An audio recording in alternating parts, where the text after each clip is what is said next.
kelas 11 IPA SMA metode 5 kita masuk bab yang baru, yaitu analisis peran turunan pertama sebuah fungsi. Nah, jadi nanti kita akan belajar tentang titik ekstrim, nilai optimum, kemudian kita belajar juga fungsi naik, fungsi turun, mencari persamaan garis singgung atau garis normal. Nah, dengan menggunakan turunan pertama dari sebuah fungsi. Nah, bagian awal dari bab ini adalah kita fokus ke fungsi parabola, di mana kalau fungsi parabola kita akan mengenal yang namanya nilai maksimum, kalau tidak nilai minimum. Jadi bentuk umum parabola yang kamu kenal waktu SMP kelas 9 dan kelas 10 adalah Y sama dengan Fx sama dengan Ax kuadrat tambah Bx tambah C. Tentu A tidak boleh sama dengan 0. Kalau sempat A0 ya bentuknya bukan bentuk fungsi kuadrat lagi. Nah, kemudian A, B, dan C harus bilangan real ya. Nah, gambar dari bentuk parabola ini hanya ada dua jenis. Yang pertama, terbuka ke bawah atau terbuka ke atas. Mengidentifikasinya pun mudah saja, hanya melihat koefisien dari X kuadrat. Nah, jika koefisien dari X kuadrat si A ini lebih kecil dari 0, grafiknya pasti terbuka ke bawah. Jadi ini grafik yang terbuka ke bawah. Jadi A lebih kecil dari 0. Koefisien dari X kuadrat lebih kecil dari 0. Nah, titik ini disebut titik ekstrim. Oke.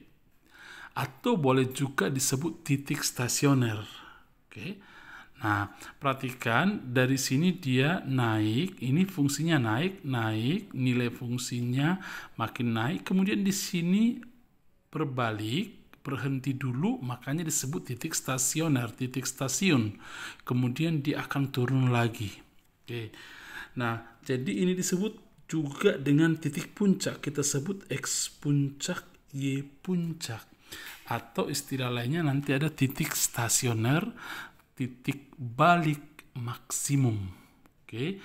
Istilah-istilah itu kamu akan sering dengar nanti di bagian ini. Nah, kemudian bentuk lain dari grafik parabola adalah terbuka ke atas.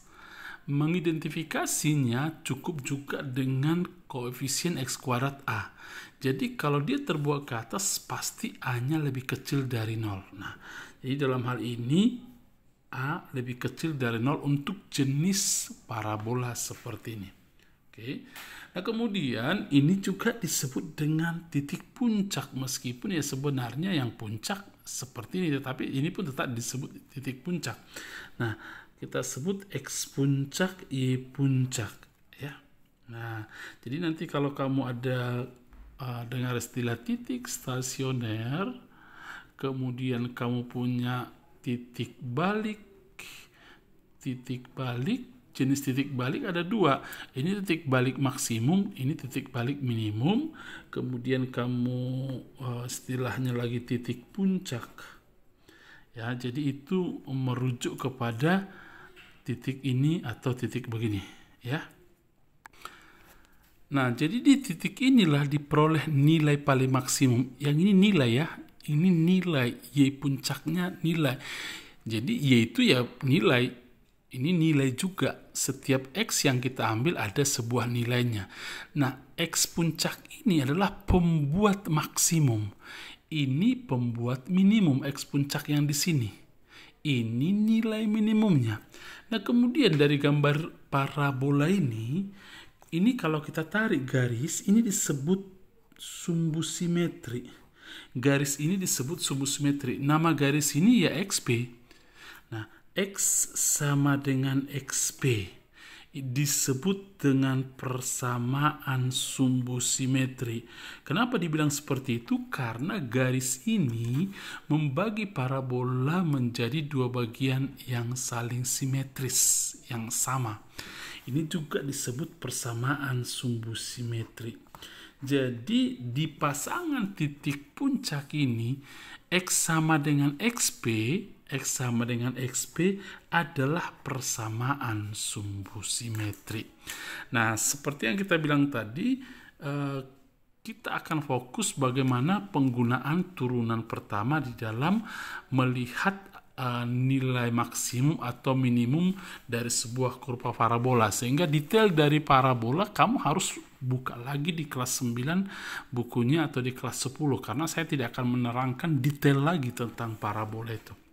Karena kita fokus ke fungsi, peran dari turunan pertama fungsi. Nah, kita langsung ke contoh soal. Kurva parabola dari fungsi kuadrat ini. Oke, ini parabola. Bentuknya sudah bentuk kuadrat. Ini A-nya 1, B-nya -8, C-nya 0. C0 di sini ya, tidak ada C-nya. Mempunyai nilai maksimum, minimum sama dengan, tentukan nilai minimum. Jadi peran turunan pertama di sini apa? Kan gitu. Nah, kita jawab. Persamaan sumbu simetri ini waktu SMP kita carinya dengan rumus X sama dengan min B per 2A. Masih ingat ini? Jadi kalau ini parabolanya, persamaan sumbu simetrinya adalah min. B-nya ini min 8 per 2 kali A-nya 1. Min 8 per 2 adalah 4. Jadi nanti persamaan sumbu simetrinya ini 4. Tetapi sekarang kita tidak akan lagi menggunakan ini. Sama saja memang hasilnya, tetapi karena topik kita turun, ya kita menggunakan turunan. Jadi ketika kamu turunkan sekali fungsi ini dan samakan dengan 0, maka akan diperoleh nanti persamaan sumbu simetri. Sekali lagi, ketika kamu turunkan fungsi ini sekali, kita turunkan dulu. Turunan dari X kuadrat kurang 8X kan 2X kurang 8. Dan kamu samakan dengan 0. Kemudian kamu cari X-nya, pindah ini ke kanan 8. X sama dengan 8 per 24. Inilah yang disebut dengan persamaan sumbu simetri. Jadi peran dari turunan pertamanya adalah di sini mencari persamaan sumbu simetri untuk fungsi parabola. Nah, setelah dapat sumbu simetri, pasangan sumbu simetri kan selalu pasangan X ada Y. Nah, karena ini sebuah titik, berarti X-nya ini harus kita substitusi ke fungsi semula, bukan ke fungsi turunan pertama. Oke, yang kedua informasi yang harus kamu tahu, di sini turunan pertamanya ini 0, di sini pun turunan pertamanya 0. Oke, tetapi nanti kita akan pelajari di berikutnya itu. Yang penting di bagian ini dulu. Nah, setelah dapat X sama dengan 4, kita cari Y atau fx-nya. Y sama dengan 4 kuadrat kurang 8 kali 4. 4 kuadrat 16 kurang 32. Hasilnya minus 16. Nah, inilah nilai minimumnya. Sedangkan ini persamaan sumbu simetri atau disebut juga pembuat minimum, karena X sama dengan 4 ketika kita ganti dapat diperoleh nilai minimum. Nah, jadi jenis nilai minimum, kenapa jenis nilainya minimum bukan maksimum? Kita tadi pahami bahwa ketika koefisien X kuadrat si A ini lebih besar dari 0, jenis grafiknya adalah seperti ini. Oh, maaf, ini tadi lebih besar dari 0 ya. Oke. Kalau lebih besar dari 0, jenis grafiknya terbuka ke atas. Nilai yang diperoleh paling kecil dia nih. Tinggi, kemudian makin kecil, makin kecil. Di sini dia paling kecil nilainya. Kemudian membelok makin naik lagi. Kalau di sini paling tinggi, makin naik, di sini paling tingginya nanti yaitu YP. Kemudian turun sampai tak terbatas kecuali kita batasi selang intervalnya. Jadi sudah kita kuatkan tadi dengan pengertian bahwa koefisien X kuadrat positif, maka nilai yang diperoleh nilai minimum. Pertanyaannya juga begitu memang. Soal berikutnya. Nilai optimum dari fungsi Gx ini adalah, jadi dia masih menggunakan kata optimum. Jenis nilai optimum ini ada dua, kalau tidak maksimum, minimum. Oke. Oke, sekarang kita lihat ini A-nya -1, koefisien X kuadrat -1, B-nya 2, C-nya -3. Karena A lebih kecil dari 0, maka grafik terbuka ke atas. Kalau terbuka ke bawah, maksud saya, terbuka ke bawah, diperoleh nilai maksimum. Oke. Karena A lebih kecil dari 0, grafik seperti ini, terbuka ke bawah. Di sini nanti paling tinggi ada nilai maksimum. Oke. Nah, kemudian selalu langkah pertama yang kamu lakukan adalah cari turunan pertama lalu samakan dengan 0. G di sini ya, fungsi G. G aksen X adalah turunkan -2X tambah 2 harus selalu kamu samakan dengan 0. Kemudian -2X sama dengan -2X sama dengan -1. Inilah persamaan sumbu simetrinya kalau ditanya. Atau nanti juga disebut dengan pembuat optimumnya. Jenis optimumnya tadi sudah kita putuskan adalah maksimum. Berarti pembuat nilai maksimumnya. Oke, berapa nilai maksimumnya? Oke, nilai maksimumnya kita substitusi X sama dengan -1 ke fungsi semula. Berarti G-1 sama dengan minus. Ganti X-nya dengan -1. -1 kuadrat. Hati-hati ya, waktu substitusi. Tambah 2 kali -1 kurang 3. Lalu -1 kurang 2 kurang 3 -6. Ini adalah nilai maksimumnya. Oke, ini pembuat nilai maksimum. Pasangan -1 -6, pasangan X dan Y disebut dengan titik puncak atau titik balik maksimum, atau disebut juga titik stasioner. Oke, sekali lagi saya bilang, saya tidak akan memperdalam fungsi kuadratnya karena kamu sudah belajar kelas 9, kelas 10. Kita hanya fokus ke turunan di sini. Tentukan luas paling besar dari sebuah persegi panjang yang mempunyai keliling 200 meter. Sekarang kita sudah masuk ke soal cerita. Ini persegi panjang, ini panjangannya, ini lebarnya. Katanya kelilingnya adalah 200 meter. Sedangkan keliling persegi panjang adalah 2 kali panjang tambah lebar. Yaitu 200 meter, panjang tambah lebar adalah 200 per 2 adalah 100. Atau panjang sama dengan 100 kurang lebar dari kesamaan ini. Kemudian yang ditanya luas paling besar yang mungkin. Berarti kita cari dulu definisi luas. Luas sama dengan panjang kali lebar. Panjang tadi kita ambil 100 kurang L. Jadi sudah tahu tujuan kenapa tadi saya buat 100 kurang L ya. Supaya nanti terbentuk sebuah fungsi kuadrat di sini. Kali L. Oke, berarti luas adalah 100L kurang L kuadrat. Inilah fungsi luas dengan variabel L kecil menyatakan lebar. Boleh juga sebenarnya L sama dengan 100 kurang P, sehingga variabel yang di sini nanti menggunakan P.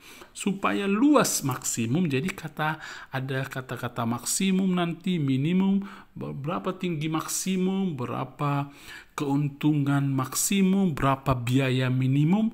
Nah, itu istilah-istilah yang digunakan dan kemudian kita nanti akan memikirkan, oh ini aplikasi turunan. Nah, supaya luas maksimum turunkan sekali L aksen L. L aksennya adalah turunkan 100 kurang turunan dari L kuadrat adalah 2L, selalu samakan dengan 0. 100 sama dengan 2L, L sama dengan 50. L50 masukkan ke sini mencari panjang. Panjang sama dengan 100 kurang 50 sama dengan 50 meter juga. Jadi supaya luas paling besar, maka panjangnya harus 50, lebarnya harus 50. Sehingga luas maksimumnya adalah panjang kali lebar. Panjang sudah dapat 50, lebar kali 50, hasilnya 2500 meter pangkat. Satu contoh soal terakhir, soal seperti ini sudah kamu temui waktu di SMP kelas 9 dan kelas 10. Jadi nanti kamu boleh buka lagi catatan kelas 9 dan 10. Untuk memproduksi X unit pakaian setiap hari, ini untuk X unit. Nah, ini sudah biaya X unit, sehingga kita buat biaya dalam variabel X, bukan B kali X ini ya, adalah X kuadrat tambah 4X tambah 10. Jadi ini sudah biaya X unit pakaian yang akan diproduksi setiap hari. Dalam ratusan ribu nanti kita kalikan. Harga jual per unit, ini harga satu unit yang diproduksikan X unit. X-nya nanti kita cari. Berarti harga jual JX kita buat adalah 20 kurang X. Ini satu unit, kalau X unit kali X. Jadi ketika kita kali X, 20X kuadrat kurang X kuadrat. Nah, yang ditanya adalah keuntungan maksimumnya. Jadi keuntungan rumusnya kan harga jual kurang biayanya. Harga jualnya adalah 20X, ini 20X ya, kurang X kuadrat, ini sudah kurang biayanya ini, dalam kurung X kuadrat tambah X tambah 10. Boleh kamu rapikan menjadi 20X kurang X kuadrat kurang X kuadrat kurang 4X kurang 10. Boleh kamu satukan dulu. Fungsi dari keuntungan atau KX-nya adalah minus 2X kuadrat, 20 kurang 4 tambah 16X kurang 10. Inilah fungsi keuntungan. Kesini nanti kita akan substitusi nilai X yang membuat cerita ini akan memperoleh keuntungan. Jadi kalau ada kata-kata keuntungan maksimum, tinggi maksimum, kemudian biaya minimum dan yang lain-lainnya, selalu langkah pertama adalah turunkan dulu sekali, samakan dengan 0. Turunkan minus 4X tambah 16 samakan dengan 0.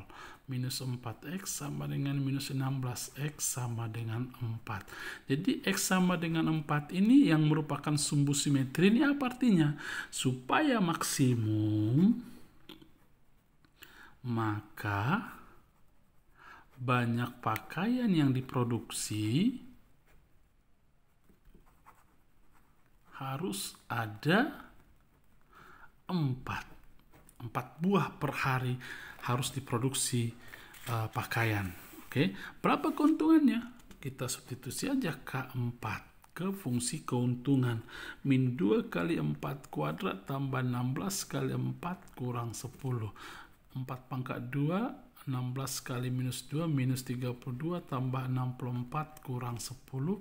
64 kurang 32, 32 kurang 10, 22. Dalam ratusan ribu rupiah, kita kali 100 ribu. Oke, ini berarti 2.200.000 lah keuntungan maksimum yang diperoleh dengan banyak pakaian yang harus diproduksi ada 4 buah. Baik, soal-soalnya nanti akan kamu kerjakan lagi lebih variatif, dan tentunya kamu harus makin paham ya dengan mengerjakan soal. Selamat belajar, Tuhan memberkatimu.